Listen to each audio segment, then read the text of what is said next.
an end in the Rwanda's capital, Kigali. Now, the forum attracted thousands of delegates from across the continent. Leaders from the corporate world are pushing for a trade deal that would create a market of $3 trillion and a market of 1.2 billion people with no tariff and border restrictions.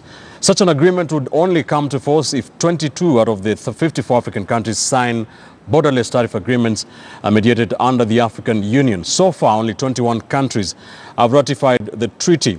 Our Rwanda-based correspondent Adrian Koi, who covered the forum, caught up with Bella Disu, the executive vice chairman of Globacom, a multinational telecommunications company operating in Nigeria and Ghana.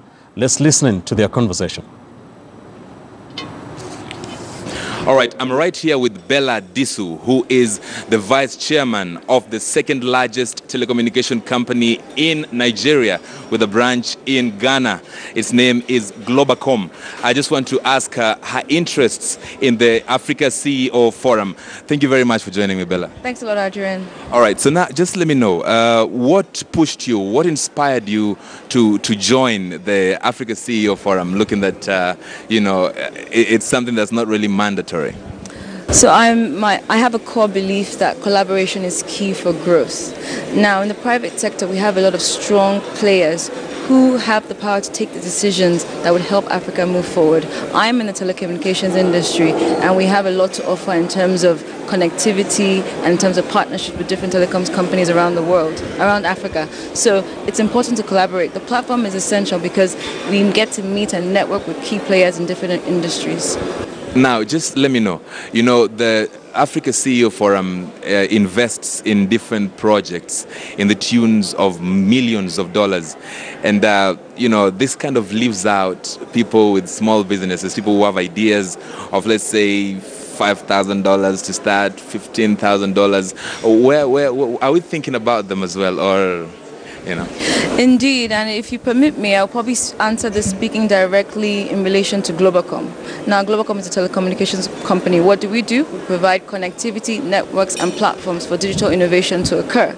Now, a key driver in when you offer digital solutions is that you enable the everyday man who has access to a smartphone to have empowerment and have connectivity to drive a business. We all know that in the last few years, there's been an emergence, a burst of social media businesses. Smartphones and connectivity give the everyday man an avenue and a means to generate his or her own income. So rather than exclusion, I see it as we are the drivers, and the forum brings up those issues that we need to pay attention to ensure that there's no one that's excluded, that everyone is included in this whole move to move Africa forward. So you are hopeful that in times to come, the tune will reduce to accommodate everybody? I think so, and that would only be possible with a lot more collaboration, honestly, not even only in the private sector. The public sector also has to make sure that there's a sustainable environment for the private sector to flourish. But, change happening and adaptability to move forward is not something we can ignore. It will happen. We have to be that drivers to make the change happen.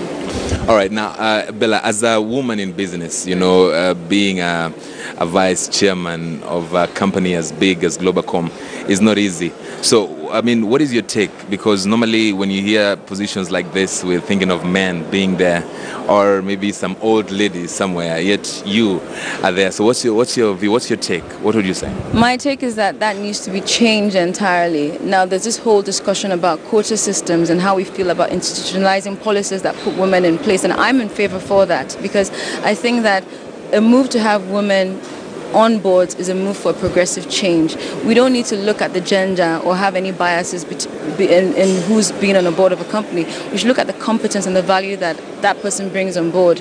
As a woman, a young woman who now is in a senior leadership position, I wish that 15 years ago when I started my career, I had women who were closer to my age now that I could aspire to. And like you rightly said, it wasn't women who were in their 50s or 60s, and I thought, oh gosh, I'm waiting 30 years for my turn to come. So it's important that sort of the initiatives such as a Women in Business we sponsored, which we talked about really what are those challenges, what do women need to do to propel themselves forward, and what are the barriers and how can we break them. So for me, the key thing is diversity is important, inclusion is important, and we look to completely change the mindset of having one gender favored over another. Thank you very much for being with me. KTN's Adrian Coe speaking to Bella Disu, the Executive Vice Chairman of Globacom, on the sidelines.